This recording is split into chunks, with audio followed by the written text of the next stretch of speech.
படங்கள்லாம் எடுத்திருக்காரு, வளசரவாக்கத்தில் இருந்திருக்காரு. அப்போ ஒரு துணை நடிகையோட பழக்கம் ஏற்பட்டிருக்கு, பூஜான்னு சொல்லிட்டு.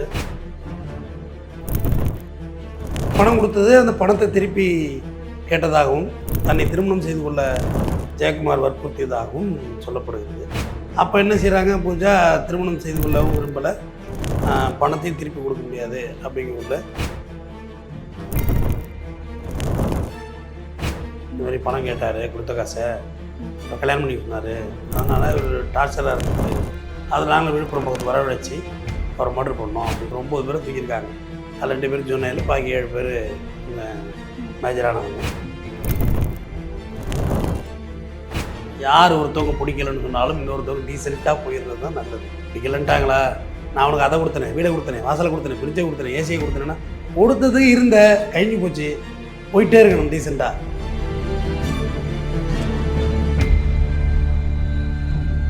உங்கள் ஆரோக்கியத்தின் ஊற்று நண்பன் ஹெல்தி ஸ்வீட் ஃப்ளோர் உடனே ஆர்டர் செய்யுங்கள். 4ஆம் தூண் நேயர்கள் அனைவருக்கும் வணக்கம். இன்று நம் நிகழ்ச்சியின் சிறப்பு விருந்தினர் வழக்கறிஞர் RS தமிழ்வேந்தன் அவர்கள் இணைந்துள்ளார். வணக்கம் சார். வணக்கம். ஒரு இயக்குனரை வெட்டி கொலை பண்ணியிருக்காங்க விழுப்புரம் அருகே. என்ன நடந்துச்சு சார்? ஏன் இந்த கொலை நடந்தது சார்? இல்லை, பெரும்படம்லாம் அவர் ஒன்றும் எடுத்துல, குறும்படம்லாம் எடுத்திருக்கிறாரு. அவர் சென்னை விருகம்பாக்கம் பகுதியில் எல்லாம் தங்கி படங்கள்லாம் எடுத்திருக்காரு, வளசரவாக்கத்தில் இருந்திருக்காரு. அப்போ ஒரு துணை நடிகையோட பழக்கம் ஏற்பட்டிருக்கு, பூஜான்னு சொல்லிட்டு.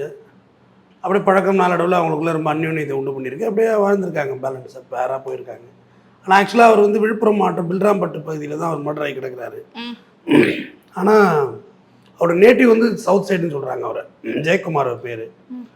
இப்போ இவர் பழக்கத்தில் பூஜா கிட்ட நிறையா பணம் கொடுத்ததா சொல்கிறாங்க. ஒரு 5 lakhs அந்த மாதிரி பணம் கொடுத்துட்டதா சொல்கிறாங்க. அந்த பூஜா யாரு சார்? ஒரு துணை நடிகை, அவங்க நடிகை தான். அப்புறம் பணம் கொடுத்தது அந்த பணத்தை திருப்பி கேட்டதாகவும் தன்னை திருமணம் செய்து கொள்ள ஜெயக்குமார் வற்புறுத்தியதாகவும் சொல்லப்படுகிறது. அப்போ என்ன செய்கிறாங்க, பூஜா திருமணம் செய்து கொள்ளவும் விரும்பலை, பணத்தையும் திருப்பி கொடுக்க முடியாது அப்படிங்கிறதுல தன்னோட தோழி, பெண் தோழி துர்கா மற்றும் தேவா, ஐயப்பன், குப்புசாமி, 2 ஜுனையல் 18 வயசு கீழே உள்ள 2 பசங்க எல்லாம் சேர்ந்து அவரை வரவழைச்சி அங்கே ஒரு வாழைப்பள்ள பக்கம் வரவழைச்சி அவரை மர்டர் பண்ணுறாங்க.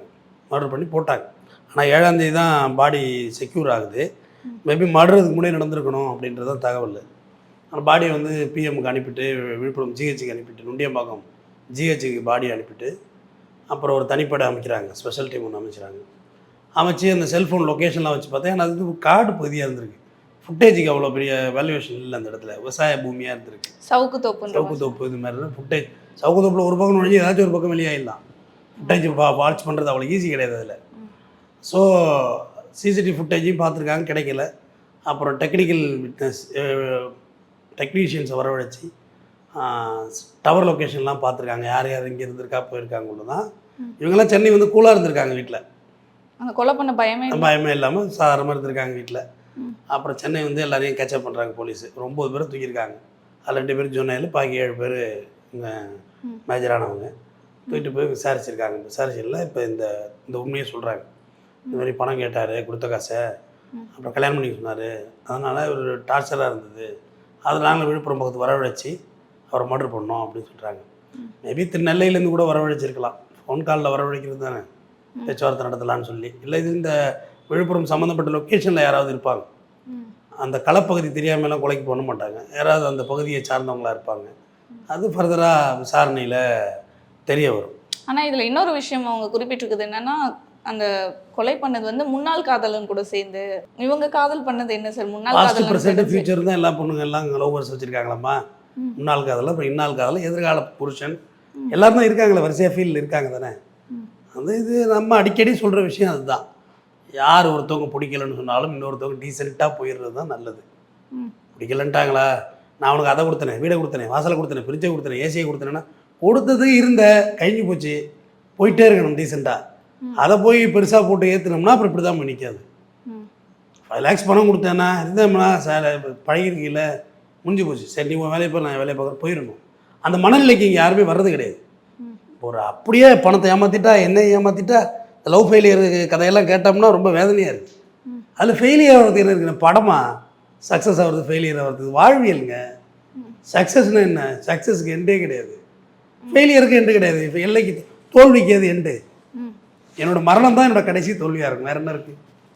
அது நடக்க போகிற ஒரு சம்பவம் தானே, ம். வேற ஒன்றும் இல்லை. அப்போ இப்போ எங்கே போய் நிற்கிது பாருங்க. இவங்களாவது ஒரு போலீஸ் ஸ்டேஷன் பக்கம் போயிருக்கலாம், யார் பூஜாவாது. ம். எல்லாருமே தனக்கு தானே ஜஸ்டிஃபிகேஷன் பண்ணணுங்கிற முடிவு எடுத்துட்டாங்கம்மா. எல்லாம் ஜஸ்டிஸாக மாட்டாங்க. அவ்வளோதான். குறைந்தபட்ச கருணையே இங்கே மரணம்ங்கிற மாதிரி ஆயிட்டு. மினிமம் உன்னுடைய பனிஷ்மெண்ட்டே மரணம், உன்னை கொன்னுடணும்.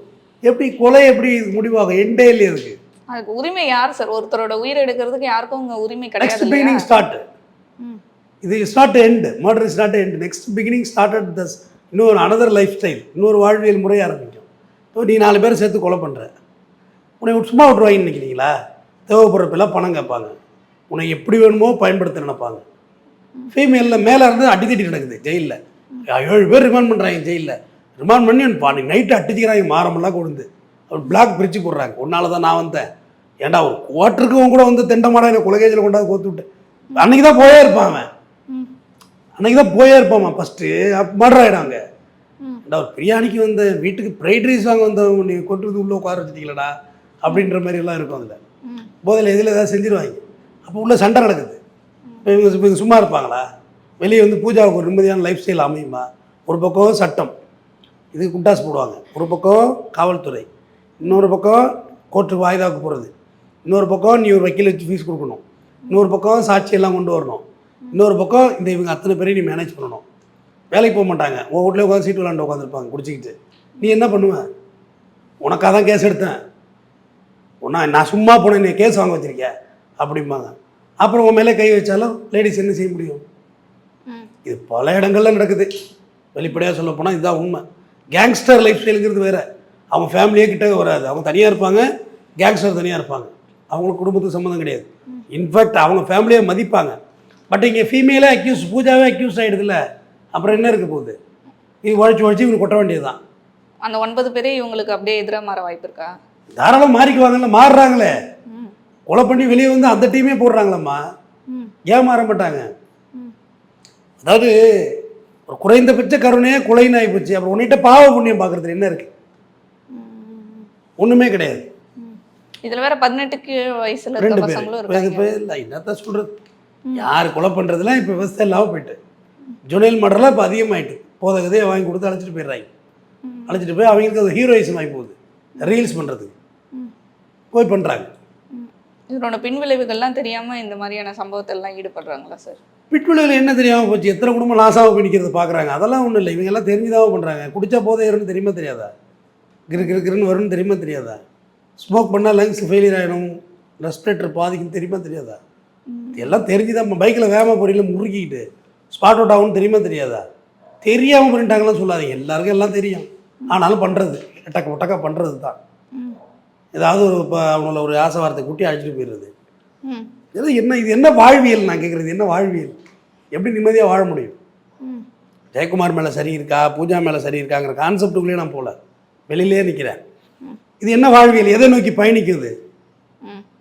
சந்தோஷம் தராது, சந்தோஷம் தரவே தராது. பிரச்சனைலாம் கொண்டு விடும். புது பிரச்சனையை வாங்கி வச்சுருக்கீங்க. இப்போ வந்திருக்கிறது புது பிரச்சனை, நியூ பிரச்சனை. இதில் யார் மேலே சார்? ஆண் மேலே குற்றம் சொல்கிறதா இல்லை பெண் மேலே குற்றம் சொல்கிறதா? ஒருத்தவங்க காதலிக்கிறாங்கன்னா அவங்கள திருமணம் செய்துக்க சொல்லி கேட்குறதுன்றது ஒரு முறையான விஷயம் தானையா? அதில் வந்து நான் இல்லை பண்ணிக்க முடியாதுன்றது கொலை வரைக்கும் போகிறதுல இதில் பெண் மேலே குற்றம் சொல்கிறதா இல்லை அந்த ஆண் மேலே உண்மையாக காதலிச்சது குற்றம் சொல்கிறதா? உண்மையாக காதலிக்கிறது பொய்யாக காதலிக்கிறது. டிகிரி போட்டால் லவ் பண்ணிட்டு இருக்கீங்க, பாலில் எத்தனை % தண்ணி இருக்குன்னு, அதெல்லாம் ஒன்றும் இல்லை. தேவைகள் தான் இங்கே. உன் தேவை ஒன்று முடிஞ்சு போகிறேன், நான் கேட்டுப்பேன். என் தேவை முடிஞ்சால் நீ கேட்டுப்பீங்க, அவ்வளோதான். தீர்மானிக்கிறது தேவைகள் தான். நான் அதை உண்மையாக சொல்லுவேன். எதுக்காக நீ கல்யாணங்கிறது ஒன்று நம்மள்ட்ட இருக்குது, அது மூலம் தெரிஞ்சேங்க. அதை நீ இந்துவாக இருங்க, கிறிஸ்டியனாக இருங்க, முஸ்லீமாக இருங்க. எதுக்காக கல்யாணம்னு ஒன்று இருக்குன்னா, கல்யாணங்கிறது ஒரு கமிட்மெண்ட்டு. அதை விட்டுட்டு நீ போக முடியாது. வாழ்ந்து தான் ஆகணும், வேறு வழியே இல்லை. குழந்தைங்களாயிட்டு வாழ்ந்தாகணும். பட் நீங்கள் சொல்கிறது லிவிங்கில் வந்து அது கிடையாது. இல்லை 5 வருஷமாக ஒரு ஒன்றா இருந்தோன்னு சொல்கிறாங்க. உங்களுக்கு தப்பாக தெரியல? தப்பு தானே அது. அப்போ இதை பிரச்சனை ஆகிடும். 5 வருஷத்தில் யாரோ ஒருத்தருக்கு சலிச்சு போயிடும். ஆனால் கல்யாணத்தில் சலிச்சாலும் வாழ்ந்து தான் ஆக வேண்டும். பொண்டாட்டியாச்சு பிள்ளையாச்சு வாழ்ந்து தானே ஆகணும். கமிட்மெண்ட் ஆகிடுதுல்ல. கல்யாணம்ன்றது கால் கட்டு போட்டிருக்க மாதிரி இருக்கா? ஆமாம், கால் கட்டுறா இல்லை, மொத்தமாகவே கட்டு போடுறதா. வாக்கட்டு தான். உண்டை சுடுகாட்டெலாம் கொடுத்தணும் அதுக்கு பிறகு அவனை கல்யாணம் பண்ணா. கல்யாணங்கிறது கமிட்மெண்ட்டுமா. காதல்ங்கிறது கமிட்மெண்ட் இல்லை. கல்யாணங்கிறது வரையறைக்கு உட்பட்டது, காதல்ங்கிறது வரையறைக்கு உட்படாதது. அப்ப காதல்ன்றது கல்யாணம் பண்றது கிடையாதா? டைம் பாஸுக்கு தான் சொல்றீங்க? இல்லை, கல்யாணம் பண்ணவங்க வாழ்க்கையும் பிச்சுக்கிட்டு போகுது, கொலை பண்ணுறாங்க. காதலிக்கிறவங்களும் கொலை பண்ணுறாங்க. அப்போ யூனிக்கு கொலை பண்ணுறதா இருக்குது. காதலும் கல்யாணம் தான் டிஃப்ரெண்ட் ஆகுது. யூனிக் கொலை தானே பண்ணுறாங்க. கள்ள காதலுக்காக கொலை பண்ணுறாங்க, குழந்தைங்களை கொலை பண்ணுறாங்க, பார்த்துட்டு தானே இருக்கோம். ஸோ இது எனக்கு ரொம்ப வருத்தமாக இருக்குது. டே பை டே நான்குநேரி சம்பவத்தை பார்த்தேன். அப்புறம் திருபுவனம் மானாமதுரை, சிவகங்கை மாவட்டம் அதை பார்த்தேன். இங்கே ரயிலில் மண்டையில் வெட்டினதை பார்த்தேன். இங்கே நம்ம சிராஜை எங்கள் இதில்மா திருத்தணியில். இது எதை நோக்கி நம்ம போயிட்டுருக்கோம்? இப்போ பகல்காமில் டெரரிஸ்ட் வந்து துப்பாக்கியில் சுட்டாங்க டூரிஸ்ட் பிளேஸை. நான் அதை பார்த்தேன். கொஞ்சம் கூட நியாயம் இல்லை. அது யாரையோ சொல்கிறதுல என்ன இருக்குது? நியாயம் இல்லை. போய் சண்டை போடு, ஆர்பி காரண்ட்டை போய் சண்டை போடு, அவங்களும் திருப்பி சுடுவாங்க. ஒன்றுமே இல்லாத நிராயுத பாணியாக உட்காந்து பார்க்கில் லவ் பண்ணிகிட்டு இருந்தவங்க சுட்டு அவங்க என்ன பண்ணுவாங்க? நான் புதுசாக கல்யாணம் ஆகி வந்தது வந்ததுமா இருந்துச்சு. அப்போ அதுக்கும் இங்கே நான்குநேரி சம்பவத்துக்கும் அதுக்கும் மானாமதுரை சம்பவத்துக்கும் என்ன வித்தியாசம் இருக்குது சொல்லுங்கள்? டெரரிஸ்ட்டை வந்து பார்த்தோன்னே உங்களை சுட்டுருவாங்க, இல்லை உள்ளே பிடிச்சி போட்டால் காலம்புற கிடக்க வேண்டிய தூக்குத்தண்ணை போட்டுருவாங்க. கசாப்புக்கெல்லாம் போட்டாங்கல்ல அப்துல் குரு அந்த மேட்டரில். ஸோ அது வந்து தெரியும் அவங்களுக்கு, அவங்கள்ட்ட ஒரு நேரேட்டிவ், அவங்களோட நேரேட்டிவ். நம்ம மக்களை, உருதாய் மக்களை, உருதானியில் விளைஞ்ச நெல்மணியை சாப்பிட்ற நம்ம ஒருத்தர் வெட்டிக்கிட்டா எப்படிமா மனித குலம் அழிஞ்சு போடாதா? ஆல்ரெடி இருக்கிற பிரச்சனை இங்கே ஏகப்பட்டது இருக்குது. ரிலீஜன், ஜாதி, இதில் காதலும் சேர்ந்து பிரச்சனை ஆகிட்டா என்ன செய்யுது? ஒன்றும் ஜெயக்குமார் புரிய வைக்கணும், இல்லை பணத்தை செட்டில் பண்ணணும், இல்லை இருந்ததுக்கு போனது கழிஞ்சு போச்சுன்னு ஏதோ புரிய வைக்கணும், இல்லை போலீஸ் ஸ்டேஷனுக்கு போயிடணும். இந்த மாதிரி டார்ச்சர் பண்ணுறாங்க. அது நீங்கள் கம்ப்ளைண்ட் கொடுத்தா உடனே எடுத்துப்பாங்க, நாங்கள் கொடுத்தா எடுக்க மாட்டாங்க. போய் அது மட்டும் முடிச்சு ரிமாண்ட் பண்ணுவாங்க. சட்டம் உங்களுக்கு ஃபேவராக இருக்குது அப்படின்னு நினச்சிக்கிட்டு இருக்கீங்க. சட்டம்லாம் உங்களுக்குலாம் ஃபேவராக இல்லை. அதெல்லாம் திரும்பிட்டு சுப்ரீம் கோர்ட்டை 2-3 ஜட்ஜ்மெண்ட்டில் திரும்பிட்டாங்க, லேடிஸுக்கு எதிராக திரும்பிட்டாங்க. அவ்வளோ உங்களுக்கு என்ன இது பேர் என்ன மெயின்டெனன்ஸ் வாங்கிட்டு அப்பீல் போயிருக்காங்க. அப்போ நீதிபதி கேட்டிருக்காரு, வேலைக்கெல்லாம் போக மாட்டியா நீ? என்ன படிச்சிருக்க? எம்இ. பெங்களூர் ஹைதராபாத்தில் நிறைய வேலை இருக்குது, இப்போ வேலை பாரு, புருஷன் கொடுத்து தான் சாப்பிட்ணும் உட்காந்துருக்கீங்களா அப்படின்னு சொல்லி சத்தம் போட்டு விட்டார். சட்டம்லாம் நிறையா எடுத்து பேச ஆரம்பிச்சிட்டாங்க. கிரிமினல் லேயரை பற்றியெல்லாம் ஜஸ்டிஸே பேச ஆரம்பிச்சிட்டாங்க. அதனால் ஒருத்தர் ஒரு உறவில் கசப்பு, ஒரு நண்பர்களாக இருக்கட்டும், கசந்து போயிட்டால் பிரிஞ்சு போகிறது தான் நல்லதுங்கிறது என்னுடைய கருத்து. ஆனால் நாளுக்கு நாள் வந்து இந்த குற்ற எண்ணிக்கைன்றது வந்து வெயில் ஏற ஏற என்ன அதிகமாகிடும். வெயில் காலம் வந்துருச்சு இல்லைம்மா?